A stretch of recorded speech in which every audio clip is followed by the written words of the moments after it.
Hi friends, welcome to Pendems కిచెన్లో ఈరోజు వీడియోలో రాగులతో ఆరోగ్యకరంగా బ్రేక్ఫాస్ట్లోకి ఆల్ ఇన్ వన్ బ్యాటర్ని ఎలా ప్రిపేర్ చేసుకోవచ్చో చూపించబోతున్నాను.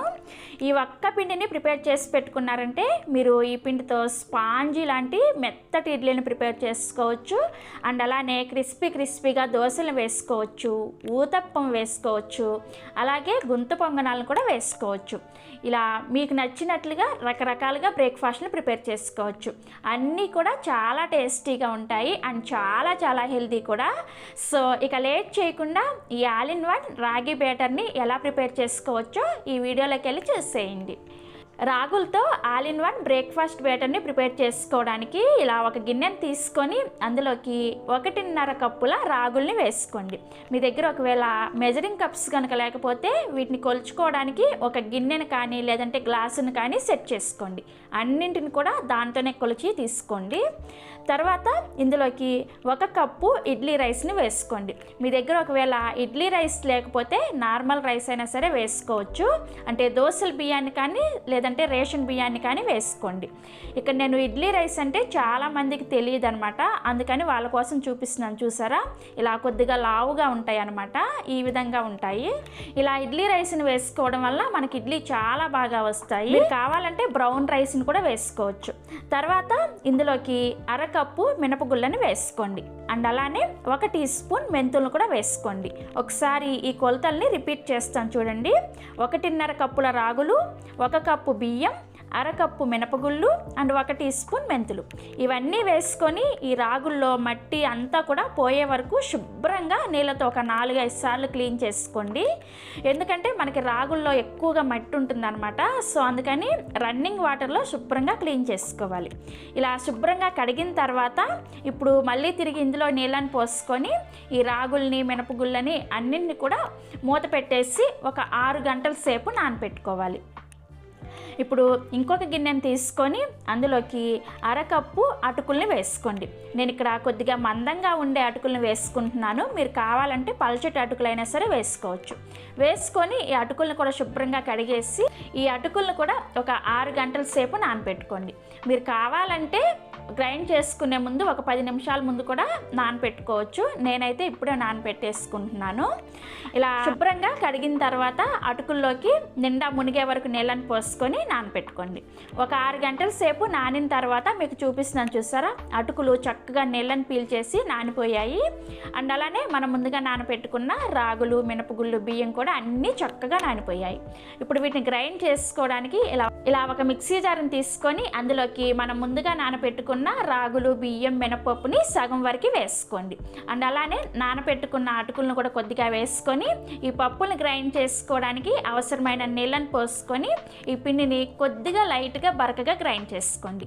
మరీ మెత్తగా పేస్ట్ లాగా గ్రైండ్ చేసుకోవద్దు. అలా గ్రైండ్ చేసుకున్నారంటే మీకు ఇడ్లీ అనేవి రబ్బర్ లాగా ఉంటాయన్నమాట. కొద్దిగా కోర్సుగా గ్రైండ్ చేసుకున్నారంటే మనకి చక్కగా ఇడ్లీ రవ్వ వేసినట్లుగా వస్తాయి అన్నమాట. సో ఇక్కడ నేను మీకు గ్రైండ్ చేసిన తర్వాత చూపిస్తున్నాను చూసారా, మనం చేత్తో పట్టుకొని ఈ విధంగా అన్నామంటే కొద్దిగా మనకి రవ్వలాగా తగలాలన్నమాట. ఆ విధంగా గ్రైండ్ చేసుకోవాలి. అండ్ పిండి కన్సిస్టెన్సీ కూడా మనకి ఈ విధంగా ఉండాలన్నమాట. మరీ పలుచగా గ్రైండ్ చేసుకోవద్దు.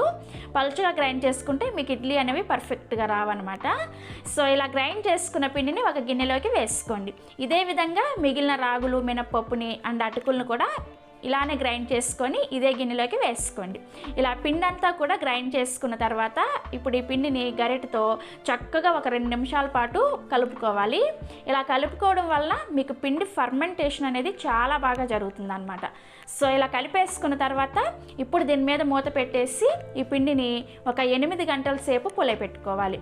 లేదు అంటే మీరు ముందు రోజు ఈవినింగ్ గ్రైండ్ చేసేసుకొని నైట్ అంతా కూడా అలా పులియబెట్టుకోవచ్చు. నెక్స్ట్ డే ఉదయాన్నే మీరు చక్కగా ఇడ్లీలని, దోశలు వేసుకోవచ్చు. సో నేను కూడా ఇక్కడ ముందు రోజు ఈవినింగ్ గ్రైండ్ చేసేసుకొని నెక్స్ట్ డే మార్నింగ్ మీకు చూపిస్తున్నాను చూసారా, మనకి పిండి చక్కగా పులిసింది. ఇలా పులిసిన పిండిని మీరు గరిటతో ఎలా పడితే అలా కలిపేయకుండా నెమ్మదిగా ఒకే డైరెక్షన్లో కలుపుకోండి. ఇలా నెమ్మదిగా ఒకే డైరెక్షన్లో కలుపుకుంటే మనకి పిండిలో ఏర్పడిన ఎయిర్ గ్యాప్స్ అనేవి పోకుండా ఉంటాయన్నమాట. మీరు స్పీడ్గా ఎలా పడితే అలా కలిపేశారంటే ఈ పిండి ఉబ్బిందల్లా అణిగిపోయి మీకు ఇడ్లీలు గట్టిగా వచ్చేస్తాయి అండ్ దోశలు కూడా గట్టిగా వస్తాయి అన్నమాట. సో అందుకని నెమ్మదిగా నిదానంగా చక్కగా కలుపుకోండి. ఇలా కలుపుకున్న తర్వాత ఇప్పుడు ఇందులో నుంచి మీకు కావలసినంత పిండిని ఒక గిన్నెలోకి తీసుకోండి. మిగిలిన పిండిని చక్కగా ఫ్రిడ్జ్లో పెట్టేసుకొని నెక్స్ట్ వారం రోజుల పాటు యూస్ చేసుకోవచ్చు. చక్కగా ఫ్రెష్గా ఉంటుంది. మీరు ఉప్పు వేసిన పిండిని ఫ్రిడ్జ్లో పెట్టుకున్నారంటే తొందరగా పులిసిపోతుంది.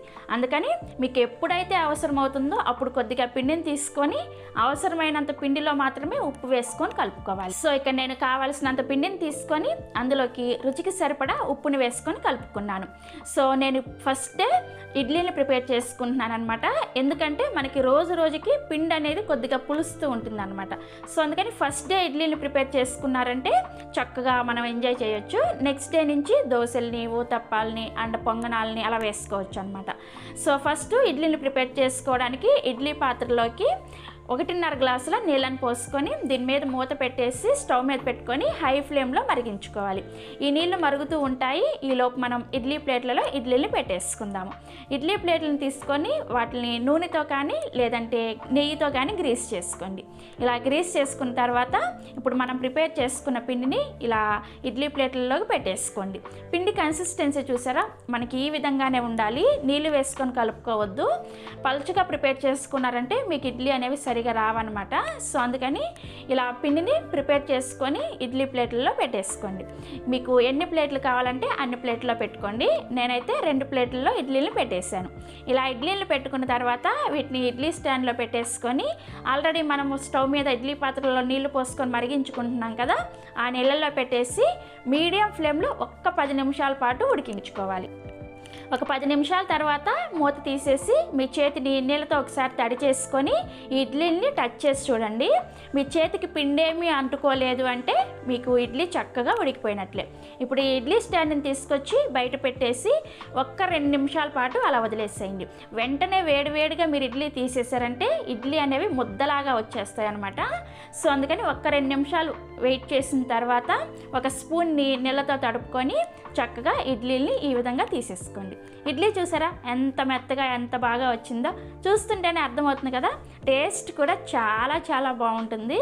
ఇదే విధంగా మిగిలిన ఇడ్లీలను కూడా తీసేసుకొని మీకు నచ్చిన చట్నీతో సర్వ్ చేసుకోండి. చాలా చాలా టేస్టీగా ఉంటాయి అండ్ చాలా చాలా హెల్దీ కూడా.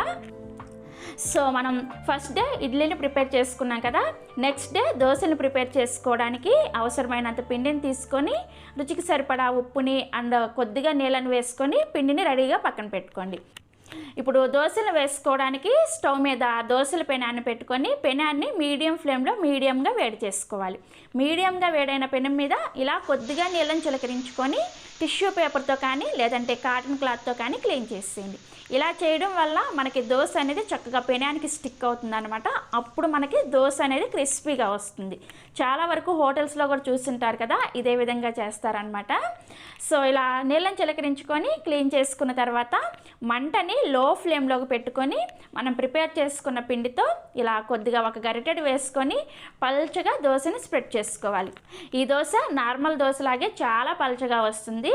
ఇలా దోశని స్ప్రెడ్ చేసుకున్న వెంటనే మంటని మీడియం ఫ్లేమ్లోకి పెట్టుకోవాలి. ఇలా మీడియం ఫ్లేమ్లోకి పెట్టుకొని దోశని అన్ని వైపులు కూడా చక్కగా ఉడికే వరకు ఉడికించుకోవాలి. ఇలా దోశ పైన పచ్చిదనం అంతా పోయిన తర్వాత దీని మీద 1 టీ స్పూన్ అంత నూనెను వేసుకొని దోశని చక్కగా ఎర్రగా కాల్చుకోవాలి. సో దోశ అంతా కూడా చక్కగా ఎర్రగా కాలిన తర్వాత చూపిస్తున్నాను చూసారా, ఇలా చక్కగా కాల్చుకొని మీకు నచ్చిన షేప్లో ఫోల్డ్ చేసుకోవడమే. ఇదే విధంగా మీకు ఎన్ని దోశలు కావాలంటే అన్ని దోశలు వేసుకోండి. ఈ దోశలు కూడా చాలా క్రిస్పీగా అండ్ చాలా చాలా టేస్టీగా ఉంటాయి. ఈ దోశలు కూడా మీకు నచ్చిన చట్నీతో సర్వ్ చేసుకోండి. మీకు కావాలంటే మన ఛానల్లో చాలా రకాల చట్నీ రెసిపీస్ కూడా ఉన్నాయి, ఒకసారి చెక్ చేయండి. సో నెక్స్ట్ డే ఇదే పిండితోటి నేను ఊతప్పాలని ప్రిపేర్ చేసుకుంటున్నాను. నెక్స్ట్ డే చూస్తే మీకు పిండి అనేది ఇంకాస్త పులుసు ఉంటుంది అనమాట. సో ఇలా కొద్దిగా పులుసుని ఉంటుంది. ఒకసారి మళ్ళీ పిండిని కలిపేసుకొని ఇందులో నుంచి కావాల్సినంత పిండిని తీసుకొని రుచికి సరిపడా ఉప్పు అండ్ కొద్దిగా నీళ్ళను వేసుకొని నార్మల్ దోశ బ్యాటర్ లాగా ప్రిపేర్ చేసుకోండి. ఇలా ప్రిపేర్ చేసుకున్న తర్వాత స్టవ్ మీద ఫ్రైయింగ్ ప్యాన్ని కానీ లేదంటే దోశల పెనాన్ని కానీ పెట్టుకొని మీడియం ఫ్లేమ్లో వేడి చేసుకోవాలి. ఇలా ప్యాన్ వేడైన తర్వాత మనం ప్రిపేర్ చేసుకున్న పిండిని కొద్దిగా మందంగా ఇలా చిన్న చిన్న దోశల్లాగా వేసుకోండి.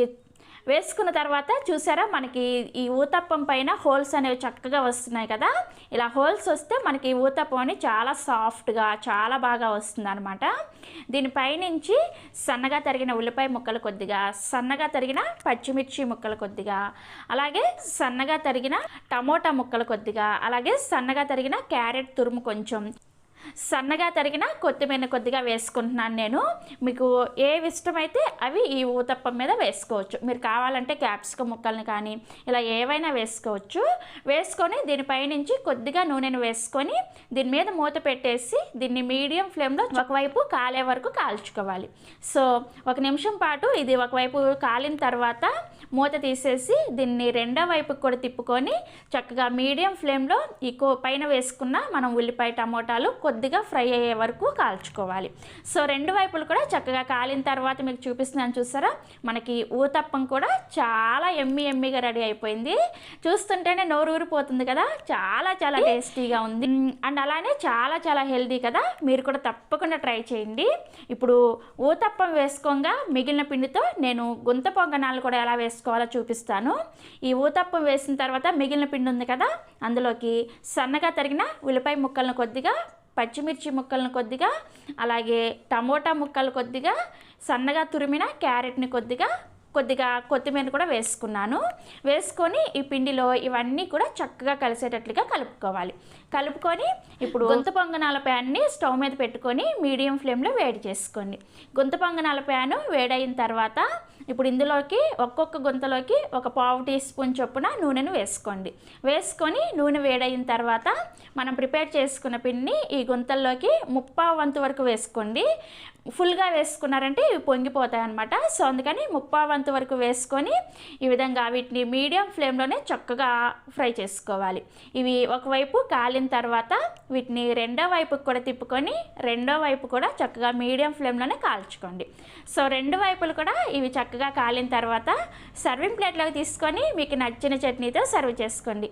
చాలా అంటే చాలా టేస్టీగా ఉంటాయి ఫ్రెండ్స్, తప్పకుండా ట్రై చేయండి. మీరు ఇదే పిండితో కావాలంటే దిబ్బ రొట్టెలు కూడా వేసుకోవచ్చు అండ్ అలానే పునుగులు కావాలన్నా వేసుకోవచ్చు. పునుగులు కావాలంటే ఈ పిండిని కొంచెం చిక్కగా చేసుకోవాలి కాబట్టి ఇందులో కొద్దిగా బియ్యపు పిండిని అండ్ కొద్దిగా మైదా పిండిని కలుపుకొని పునుగులు వేసుకోవచ్చు. అలా వేసుకున్నా కానీ చాలా టేస్టీగా చూసారు కదా, రాగులతో ఆరోగ్యకరమైన ఆల్ ఇన్ వన్ బ్యాటర్ని ఎలా ప్రిపేర్ చేసుకోవచ్చో మీరు కూడా ఒకసారి తప్పకుండా ట్రై చేయండి. చాలా హెల్దీ. నేను ఇంతకుముందు వీడియోస్లో బియ్యంని యూస్ చేసి ఆల్ ఇన్ వన్ బ్యాటర్ని ప్రిపేర్ చేశాను. ఎవరైనా చూడని వాళ్ళు ఉంటే చూడండి. అండ్ అలానే జొన్నలతో కూడా ఆల్ ఇన్ వన్ బ్యాటర్ని ప్రిపేర్ చేసి పెట్టాను. ఆ 2 లింకులు కూడా కింద డిస్క్రిప్షన్లో ఇస్తాను, ఒకసారి చెక్ చేయండి. ఈ పిండిని కనుక ప్రిపేర్ చేసుకొని పెట్టుకున్నారంటే మీరు వారంలో ఒక్కరోజు కష్టపడితే చాలు, వారం రోజుల పాటు టేస్టీగా బ్రేక్ఫాస్ట్ని ఎంజాయ్ చేయొచ్చు. సో చూసారు కదా, మీరు కూడా తప్పకుండా ట్రై చేసి చూడండి. ట్రై చేసిన తర్వాత మీ ఫీడ్బ్యాక్ని నాతో కామెంట్స్ రూపంలో షేర్ చేసుకోండి. అలాగే ఈ వీడియో కనుక మీకు నచ్చితే ఒక లైక్ చేసి మీ ఫ్రెండ్స్కి రిలేటివ్స్కి షేర్ చేయండి. మరిన్ని ఎమ్మీ అండ్ టేస్టీ రెసిపీస్ కోసం పెండెమ్స్ కిచెన్ని సబ్స్క్రైబ్ చేసుకోండి అండ్ పక్కనే ఉన్న గంటను కూడా నొక్కండి. Thanks for watching.